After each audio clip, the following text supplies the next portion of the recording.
Friends, నమస్కారం అండి. తెలుగు వంటకాలకు స్వాగతం.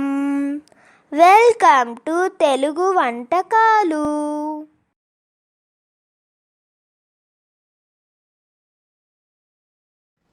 హాయ్ ఫ్రెండ్స్, తెలుగు వంటకాలకు స్వాగతం. ఈరోజు నేను మీకు చూపించబోయే recipe hotel style tiffin sambar. ఈ సాంబార్ అన్నది ఇడ్లీలోకి, గారెల్లోకి, దోశల్లోకి చాలా బాగుంటుంది. మనం ఎక్కువగా హోటల్ నుండి టిఫిన్స్ ఆర్డర్ చేసేదే ఈ సాంబార్ కోసమని. అటువంటి సాంబార్ని ఇప్పుడు ఇంట్లోనే తయారు చేసుకోవడం ఎలాగో చూపెట్టబోతున్నాను. దానికి కావలసిన పదార్థాల్లో ముందుగా 1 చెంచా కందిపప్పు, శనగపప్పు, మినప్పప్పు, అలాగే 1 చెంచా బియ్యము, ఇంకా మిగతా సామాన్లలో ఎండుమిర్చి, పచ్చిమిర్చి, కరివేపాకు, ఇవి ధనియాలు మరియు మిరియాలు. ధనియాలు 1 చెంచా తీసుకున్నాను, మిరియాలు ఒక 10 గింజలు. అలాగే పోపు దినుసుల్లో ఆవాలు, జీలకర్ర, మెంతులు, సోంపు. ఇవి కాస్త జనరల్గా కూరల్లో కంటే కాస్త క్వాంటిటీ ఎక్కువ పడుతుంది. అలాగే చింతపండు కూడా పిక్కలు లేకుండా, నారలు లేకుండా నీటుగా ఉన్నటువంటి చింతపండు, 1 ఉసిరికాయ సైజు. బెల్లము, పసుపు, రుచికి సరిపడా ఉప్పు, మరియు పచ్చి కొబ్బరి ముక్కలు, ఉల్లిపాయ ముక్కలు, టమాటో ముక్కలు, ఇంగువ, అల్లం వెల్లుల్లి మరియు ఆయిల్. ఇవి కావలసిన పదార్థాలు. వీటితో ఇప్పుడు ఇడ్లీ సాంబార్, టిఫిన్ సాంబార్ లేదా బ్రేక్ఫాస్ట్ల కోసం దోశ సాంబార్, ఇడ్లీ, గారెల కోసం చేసుకునేటటువంటి సాంబార్ని చేయబోతున్నాను. ఇప్పుడు తయారు చేసుకున్న విధానంలో ముందుగా ఒక పాత్ర పెట్టుకొని అందులో 1 చెంచా ఆయిల్ వేయాలి. నేను ఈరోజు వాడుతున్నది నువ్వుల నూనె తీసుకున్నాను, సెసమే ఆయిల్. ఇప్పుడు ఆయిల్ కాస్త వేడెక్కినాక ముందుగా ఈ శనగపప్పు, కందిపప్పు, మినప్పప్పు, అలాగే పోపు దినుసులు ఆవాలు, జీలకర్ర, మెంతులు, సోంపు వీటిని వేసుకోవాలి. వీటిని కాసేపు వేగనివ్వాలి. ఈ విధంగా అవి కాస్త 1 నిమిషం పాటు వేగినాక ఇప్పుడు ఇందులో బియ్యము,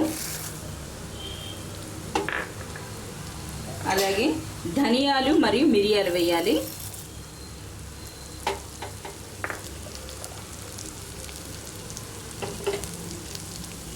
వీటిని కూడా కాసేపు వేగనివ్వాలి. మాడనివ్వకూడదు. మంచి వాసన వచ్చేటంత వరకు, కొంచెం కలర్ మారేటంత వరకు వేయించుకోవాలి.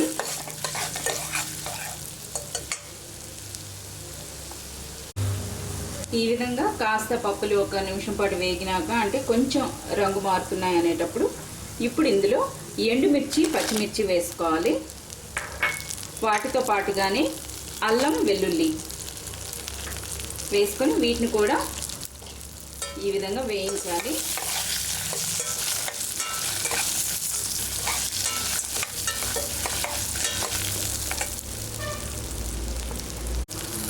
ఈ విధంగా పచ్చిమిర్చి, ఎండుమిర్చి, అల్లం వెల్లుల్లి కూడా వేసుకొని 1 నిమిషం పాటు వేయించుకున్నాక ఇప్పుడు ఇందులో ఇంగువ వేసుకోవాలి.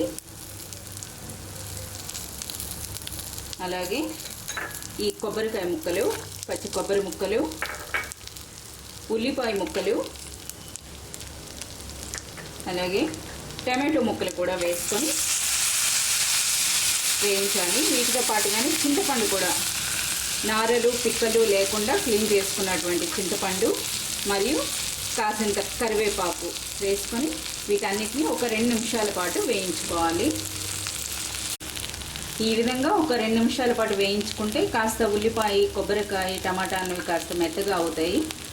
అలాగే వేగినట్టుగానే ఇప్పుడు స్టవ్ బంద్ చేసుకొని ఈ మిశ్రమాన్ని చల్లార్చి మెత్తని ముద్దలా తయారు చేసుకోవాలి. ఈ విధంగా పేస్ట్ని తయారు చేసుకున్నాక మళ్ళీ అదే కడాయి పెట్టుకొని అందులో ముందుగా కాసింత ఆయిల్ వేసి ఈ పోపు దినుసులు వేసుకోవాలి. ఆవాలు, జీలకర్ర, మెంతులు, సోంపు. వీటితో పాటుగానే మరి కాస్త ఇంగువ, అలాగే కరివేపాకు, ఎండుమిర్చి వేసుకొని వీటిని కాసేపు వేగనివ్వాలి. ఈ విధంగా పోపు కాస్త వేగినాక ఇప్పుడు మనము సాంబార్లో వేయదలుచుకున్నటువంటి ముక్కలు ఏవైనా వేసుకోవచ్చు. అంటే క్యారెట్, టమాటో, ఉల్లిపాయ అటువంటివి. నేను ఓన్లీ ఉల్లిపాయ ముక్కలే వేస్తున్నాను ఈరోజు. ఆ వేసే ముక్కలు కాసింత పెద్ద సైజు వేసుకుంటే మనకి సాంబార్లో బాగుంటాయి. మన ఇష్టం వచ్చిన కాయగూరలు ఇంట్లో వేసుకోవచ్చు. అంటే ములక్కాడ, బీన్స్ ఏముంటే అవి వేసుకొని వీటిని కాస్త ఉల్లిపాయ మెత్తగయ్యేటంత వరకు అంటే ఒక 2 నిమిషాల పాటు ఇలా వేయించాలి. ఈ విధంగా ఉల్లిపాయలు వేయించుకున్నాక ఇప్పుడు ఇందులో మనం తయారు చేసినటువంటి మసాలా ముద్దను వేసుకోవాలి. ఈ మసాలా ముద్ద అన్నది మనం తయారు చేసుకున్నాక ఇది ఒక వారం రోజుల వరకు ఫ్రిడ్జ్లో పెట్టుకుంటే ఉంటుంది. మనకు అవసరమైనప్పుడు వాడుకోవచ్చు. ఇందులోనే అన్నీ వేసాం కనుక సాంబార్ మనకు కావాలి అనుకునేటప్పుడు వారానికి 2-3 సార్లు పెట్టుకోవడానికి మనం ఒకసారిగా ఈ పేస్ట్ని తయారు చేసుకోవచ్చు. ఫ్రిడ్జ్లో పెడితే నిల్వ ఉంటుంది. ఇలా తయారు చేసుకున్నటువంటి ఈ పేస్ట్ని వేసుకున్నాక ఒకసారి బాగా కలిపి రుచికి సరిపడా ఉప్పు వేయాలి. ఆల్రెడీ మనం కారం అనేది మిరియాలు, ఎండుమిర్చి రూపంలో వేసాం కనుక ఉప్పు, పసుపు వేయాలి. వేసి ఇప్పుడు ఈ సాంబార్కి సరిపడా నీళ్లు వేసుకోవాలి.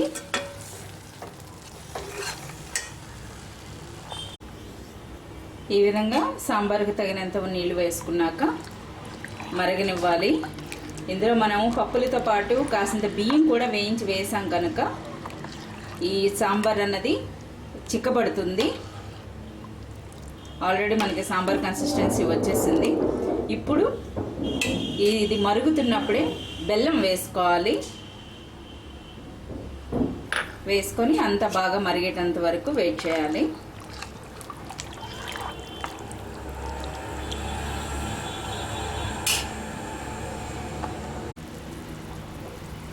ఈ విధంగా సాంబార్ మరుగుతున్నప్పుడు కాసింత చిక్కబడింది కూడా సాంబార్ కన్సిస్టెన్సీకి వచ్చిన వెంటనే మనం స్టవ్ బంద్ చేసుకోవచ్చు.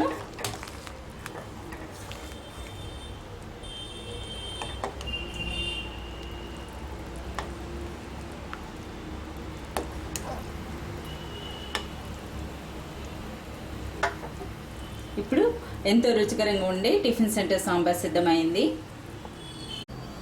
ఇప్పుడు ఎంతో రుచికరంగా ఉండే tiffin centre sambar hotel style for idli, dosa, gare tiffins కోసం ఎంతో రుచికరంగా ఉండేటటువంటి మంచి కాంబినేషన్ సాంబార్ సిద్ధమైంది. నా ఈ వంటకం మీ అందరికీ నచ్చిందని ఆశిస్తున్నాను. మీకు నచ్చినట్లయితే మీ సలహాలు, సూచనలు పంపగలరు. ధన్యవాదములు. నమస్తే.